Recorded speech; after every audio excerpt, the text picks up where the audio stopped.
ସକାଳର ଜଳଖିଆରେ ବନେଇଥିଲେ ମାମୁଁ ଭଣଜା ପାଇଁ ଆଳୁଦମ୍ ମାନେ କାଶ୍ମୀରୀ ଆଳୁଦମ୍ ତା ସହିତ ପରଟା।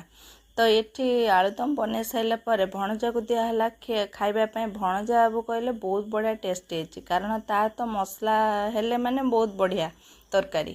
ତାପରେ ଏଠି ତାକୁ ଚପଲ ପିନ୍ଧେଇ ଦେଇକି ବାହାରିଲା, ଏବେ ତାକୁ ସ୍କୁଲରେ ଛାଡ଼ିବ। ସ୍କୁଲରେ ଛାଡ଼ିକି ତାର ଟିକେ ମାଛ ଆଣିଲା, କାରଣ ଆଜି ଅମାବାସ୍ୟା ମୁଁ ଖାଇମିନି। ସେ ତାର ମାଛ ଆଳୁ ପକେଇକି ତରକାରୀ କଲା, ମୁଁ ଏଠି ଭାତ ଭଜା ଭାତ ଦେଲି। ତାପରେ ଖାଇ ପିଇକି ଆମେ ଏବେ ବାହାରିଲୁ ଗାଁକୁ ଯିବୁ। ତ ଗାଁକୁ କାହିଁକି ଯାଉଛି, କ'ଣ ପାଇଁ ଯାଉଛି ଆପଣ ନେକ୍ସଟ ଭିଡ଼ିଓରେ ଦେଖିବେ।